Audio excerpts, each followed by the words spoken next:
तो वड्डी जिहड़ी असीं गलती ये कर रहे हैं कि साडा खादा का इस्तेमाल जिहड़ा वो सही नहीं है, ठीक है, क्योंकि सानू एक साइंसी तरीक़ाकार के मुताबिक या रिसर्च के तरीक़ाकार के मुताबिक जितनी असी यूरिया इस्तेमाल कर रहे हैं वो कम अज कम अद्धी सानू पोटाश पानी चाहिए है। यानी इतने दोस्त बैठे ने सारे लोग 10 बोरियां तक जिहड़ा वो पा रहे हैं यूरिया, 6 तो 8 बोरियां आम ने, ठीक है। तो वही जोड़े साइंसदान वो आते हैं कि तुसी जिहड़ी अद्धी जिहड़ी है ना पोटाश लाजमी इस्तेमाल करो, ठीक है। असी वो नहीं कहते तुसी 4 बोरियां इस्तेमाल करो, वो जिहड़ी रिकमेंडड डोज है पोटाश की वो है 2 बोरी फी एकड़, ठीक है।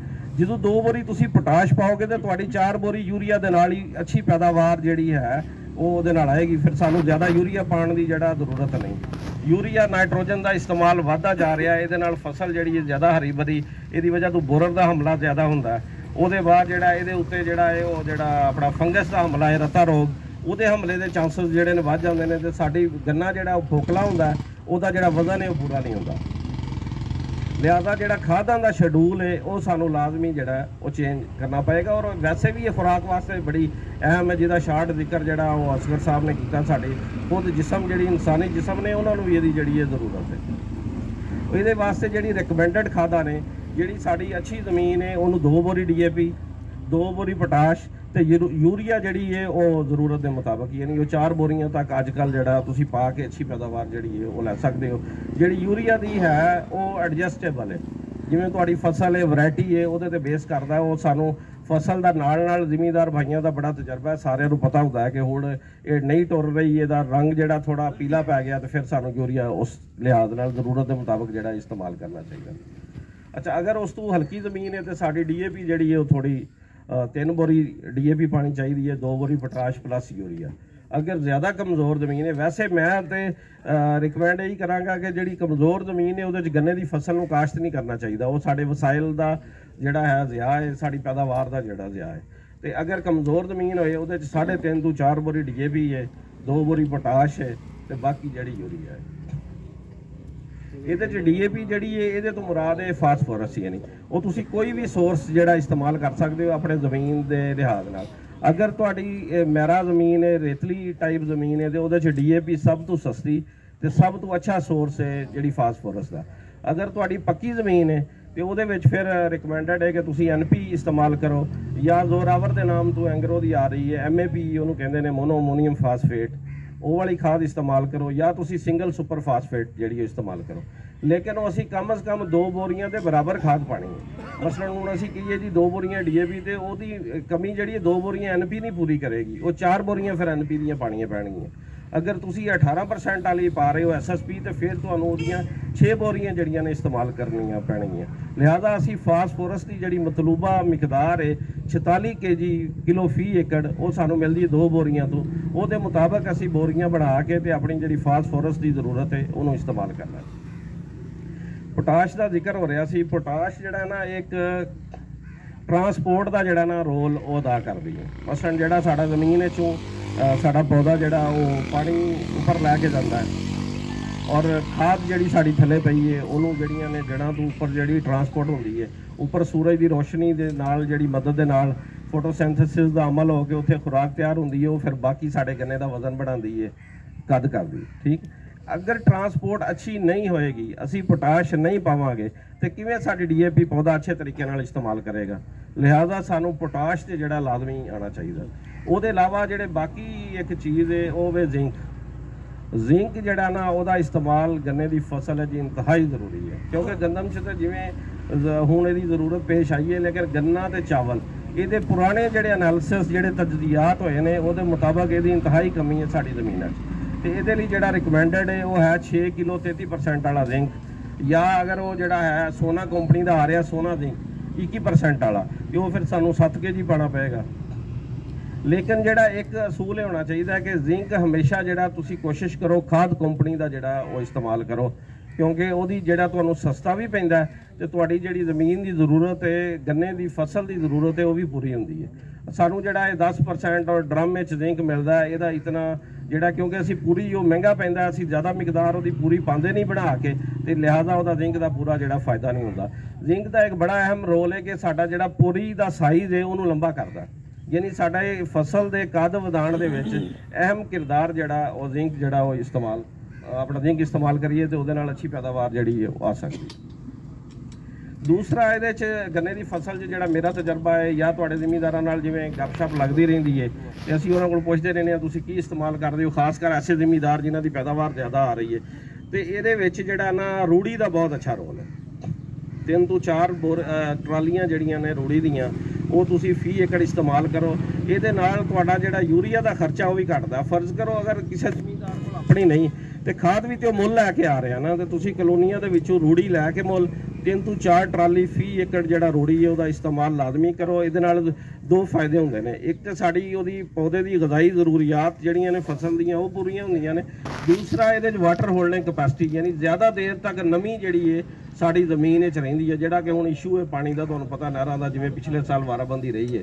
तो अगर या तो असीं सबद खाद का इस्तेमाल करिए, मसलन असीं जंतर वगैरह काश करके उन्होंने विच रूटावेटर कर दईए, या बरसीम लूसण का मौसम होंदा है जिहड़ी मोटी फसल असीं चुक रहे हैं और उन्होंने असीं अगे उहदे वास्ते रखना है दोबारा कमाद काश करन लई, ते उहदे विच असीं लूसण या बरसीम काश कर दईए, फिर जिहड़ा असीं उहनूं विच रूटावेट करके उहदे बाद अपनी ज़मीन तैयार करिए। इहदे नाल ज़मीन की जिहड़ी खासियत है, ज़मीन की जिहड़ी दरखेज़ी है उहदे च कुदरती तौर पर इजाफा होंदा है और उहदे नाल साडा ऑर्गैनिक मैटर जिहड़ा कि दरखेज़ी का यूनिट है, यानी जिवें साडे जिसम च ब्लड है इवें ज़मीन का ब्लड है ऑर्गैनिक मैटर, और उसका फायदा चुक रहे हैं जिहड़े ने पैस्टीसाइड कंपनियां वाले वो तुहानूं बेच रहे हैं उहदे अपना ह्यूमिक एसिड ते ऐसी चीज़ां बेच रहे, या ऑर्गैनिक मैटर भी डायरैक्ट जिहड़ा विकना शुरू हो गया। तो उस तो बेहतर है पुराना जिहड़ा रिवाज सी, ज़्यादातर जिहड़े बजुर्ग लोग सी इवें करदे सी कि फसलों को बदल बदल के काश करते सी, और ये जितनी यानी महंगाई हो गई है साड़ी कास्ट ऑफ प्रोडक्शन जिहड़ी है वध रही है, यानी जिहड़े सानू फसल लैण लई पैदावार लैण लई जिहड़े साडे अखराजात ने वो दिन ब दिन वध रहे हैं। ठीक है, उहनूं घटाउण दा इक्को ही तरीका है कि असीं जिहड़ा फसलों का हेर फेर करिए। तुहाडे सामने जदों लोगों ने नवां कमाद काश कीता तो कमाद की तरवीज इसलिए भी हुई सी कि इहनूं सानू कोई दवाई नहीं पानी पैंदी, खाद टुक्के के जरिए जा रही है और थोड़ी खाद जा रही है, पैदावार कितनी आ रही है, पैदावार 1500 मन हर बंदे की आई है, लेकिन वक्त के नाल साड़ी खाद दीयां बोरियां 10 तक चलियां गई ने। पैस्टीसाइड का खर्चा जिहड़ा वध गया, 3 दफ़ा असीं दवाई पा रहे हैं, उसके बाद फंगस की दवाई अलहदा पा रहे हैं, लेकिन साड़ी पैदावार 1500 मन तो आ गई 1000 मन पे या 900 मन पे। असीं अपने वसाइल का ज़्यादा कर रहे हैं, पैदावार उहदे तो घट लै रहे हैं, तो इहदे नाल बेहतर नहीं असीं 1 साल खाली छड्ड के उहदी जिहड़ी 1500 मन पैदावार दोबारा लै लईए। इसलिए लाजमी जिहड़ा है अगे जिहड़ा जिमीदारे का जिहड़ा मुस्तकबिल है उन्होंने काउंटर करने वास्ते जिहड़ा सानू जरूरी है कि असी फसलों का जिहड़ा हेर फेर है इहदे ते तवज्जो दईए। उहदे बरसीम काश्त करो, मूंजी काश्त करो, गंदम काश्त करो, बदल बदल के फसलां होण, हर फसल की पैदावार अच्छी आएगी। जिहड़ा साडा स्प्रेवां खादां दा अखराजात ने वो घटणगे, साडी ज़मीन की खासियत जिहड़ी वो भी अच्छी होएगी। दूसरा ये कि ये भी एक यानी साइंटिफिक तरीकाकार है कि साढ़े कोल सारियां फसलां होण। मसलन हुण साढ़े कोल बड़ा अच्छा रेट है इस टाइम चावल का, काटन का भी कदरे ठीक है, थोड़ा स्ट्रैस दे विच है, उसदे बाद शुगर केन है उसदा रौला बनिया रहा, हले तक जिहड़ा रेट नहीं डिसाइड हो रहा, लेकिन वो किसान वो जिमीदार ज़्यादा मुतमईन है जिहदे कोल सारियां फसलां ने, उन्होंने चावल का लाजमी नहीं कि हर साल हर फसल का जिहड़ा वो सानू अच्छा ही रेट मिले। वो जाहिर है इंटरनेशनल मार्केट्स ने, मोबाइल का दौर आ गया, उसकी वजह नाल हर चीज़ डिपेंडेंट है, लेकिन ये कि अज अगर साढ़े कोल ਉਹਦੀ ਜ਼ਰੂਰੀਆਤ ਨੇ ਉਹਨੂੰ ਜ਼ਿਆਦਾ ਯੂਰੀਆ ਪਾਣੀ ਪਏਗੀ। ਕੋਸ਼ਿਸ਼ ਕਰੋ ਕਿ ਉਹਨੂੰ ਡੀਏਪੀ ਵੀ 2 ਦੀ ਬਜਾਏ 2.5 ਜਾਂ 3 ਬੋਰੀਆਂ ਅਸੀਂ ਪਾਈਏ, ਕਿਉਂਕਿ ਸਾਡੇ ਅਕਸਰ ਦੇਖਿਆ ਗਿਆ ਉਹ ਕਹਿੰਦੇ ਜੀ ਕਮਾਦ ਦੀ ਫਸਲ ਦੀ 2 ਸਾਲ ਜਿਹੜੀ ਹੈ ਨਾ ਇੱਕੋ ਜਿਹੀ ਪੈਦਾਵਾਰ ਨਹੀਂ ਆਉਂਦੀ, ਜਾਂ ਅਗਰ ਲਵੇਰੀ ਜ਼ਿਆਦਾ ਆਵੇ ਤੇ ਮੋਢੀ ਦੀ ਘੱਟ ਆਉਂਦੀ ਹੈ, ਅਗਰ ਫਰਜ਼ ਕਰੋ ਕਣਕਾਂ ਵਾਲਾ ਵਾਢੇ ਤੇ ਉਹਦੀ ਲਵੇਰੇ ਦੀ ਘੱਟ ਪੈਦਾਵਾਰ ਆਉਂਦੀ ਹੈ ਤੇ ਜਿਹੜਾ ਹੈ ਮੋਢੀ ਫਸਲ ਉਹਦੀ ਬਹੁਤ ਜ਼ਿਆਦਾ ਅੱਛੀ ਪੈਦਾਵਾਰ ਆਉਂਦੀ ਹੈ। लेकिन वो गंदम वाले का तो असी जाहिर है वह टाइम का इशू है, वक्त थोड़ा होंदा है, वो बारे तो कुछ नहीं कर सकते, लेकिन असी अच्छे लवेरे वाली फसल की मोढे की भी अच्छी पैदावार लै सकते हैं। सानू खाद जी है थोड़ी जी वधानी चाहिए है, खाद यानी वो 25-30% कोशिश करो। अगर तुम आम 2 बोरियां इस्तेमाल कर रहे हो तो उसनों DAP दी 2.5 ਤੋਂ 3 बोरियां पाओ, 2 बोरियां पोटाश पाओ, यूरिया जी है बोरी 1.5 बोरी ज़्यादा पाइए तो असी उतनी ही पैदावार लै सकते हैं जितनी साड़ी वो पहली फसल दी सी, लेकिन बशर्ते कि सी पौधे पूरे हों। लिहाजा ये वास्ते मोटी फसल के इंतखाब लिए भी जरूरी है कि अच्छी ही क्रॉप स्टैंड वाली फसल जी खड़ी होवे वो सानू अगले साल ही रखना चाहिए। बीमारी तो मुतासरा फसल जिन्हों पहले ही रता रोग लगा होवे और वो गन्ने थलू जोड़े सारे गले पे होण, ठीक है, या तदाबीर और ये बारे जोड़ा है ਉਹ ਤੁਹਾਡੇ ਸਾਹਮਣੇ ਮੈਂ ਦਾਵਤ ਦਿਆਂਗਾ जनाब गुलाम अली साहब ਨੂੰ ज़राअत अफीसर इलाहाबाद ਨੂੰ ਉਹ ਆਣਗੇ ਤੇ ਉਹ आएगी। और जो आपके बोरर्स हैं, जो कीड़े हैं, उनसे भी इनको महफूज करेगी, क्योंकि उस वक्त हम छट्टा या केला नहीं कर सकते। अगस्त मिड अगस्त में अब एक कीड़ा रह गया है जिसे हम ब्लैक बग कहते हैं। ब्लैक बग पहले ये छोटी कीड़ी की तरह हल्की पीले भूरे रंग की होती है। जब वो अपनी मराहल के तीसरे मरले पर जाती है, तीसरा इंस्टार होता है, उसका रंग ब्लैक हो जाता है। ये सिर्फ और सिर्फ मोंडी फसल के गाचे में आती है, जबकि नई फसल जो काश्त की गई हो उसमें जो है ना ये ब्लैक बग का हमला ना होने के बराबर होता है। अगर कोई भूल चूक के आ भी जाए तो उसकी कोंपलों में इतनी मिठास नहीं होती, इसलिए वो वहाँ पे अंडे बच्चे और नई नस्ल नहीं बढ़ा सकती। सिर्फ मोंडी फसल में जो है आपने ब्लैक बग को देखना है और उसका तदारुक भी उस वक्त करना है जब ये ब्लैक रंग की हो रही हो। बहुत जल्दी आप स्प्रे करने की कोशिश करेंगे तो वो जो है ना इतने अच्छे तरीके से कंट्रोल नहीं होगी। उसकी नई जनरेशन 2-3 स्प्रे करने पड़ेंगे। पिछले सालों में देखा गया है कि जो लोग लैम्डा साई हेलोथ्रीन करते थे उनका पहले रिजल्ट आता था, लेकिन पिछले साल कोई पैराथाइड का अच्छा रिजल्ट नहीं आ रहा 2 सालों से। इसलिए उसका बेहतरीन हल है कि आप क्लोरोपेरिफास और फिप्रोनिल लिक्विड, इन दोनों को मिला के फी एकड़ 1 लीटर क्लोरोपेरिफास और 480 ml फिप्रोनिल लिक्विड जो है ना इस्तेमाल करें फी एकड़, तो वो उसका बेहतरीन हल होता है। ये चंद बुनियादी बातें थी कीड़ों के हवाले से कमाद के। तो माइट का हमला आता है, इसके लिए हम अमूमन स्प्रे रिकमेंड नहीं करते हैं। ओबिरॉन गो के 100 ml के हिसाब से इसकी मार्केट में जहर मौजूद है, लेकिन आप पानी वाफिर लगा के या बारिशों का चंद दिन इंतज़ार करके इस फसल से, इस बीमारी से निजात पा सकते हैं। जो CPF 253 वैरायटी है वो इस माइट की बीमारी से सबसे ज़्यादा मुतासर होती है। और कोई है सब? दूसरा है कि मिट्टी चढ़ाना ਜਿਹੜਾ ਨਾ ਉਹ ਵੀ ਬਹੁਤ ਜ਼ਰੂਰੀ ਹੈ। ਉਹਦਾ ਤਰੀਕਾਕਾਰ ਹੈ ਕਿ 100 ਤੋਂ 110 ਦਿਨ ਦੀ ਜਦੋਂ ਸਾਡੀ ਫਸਲ ਹੋ ਜਾਏ ਤੇ ਉਦੋਂ ਸਾਨੂੰ ਉਹਦੀ ਮਿੱਟੀ ਜਿਹੜੀ ਹੈ ਚੜਾ ਦੇਣੀ ਚਾਹੀਦੀ ਹੈ।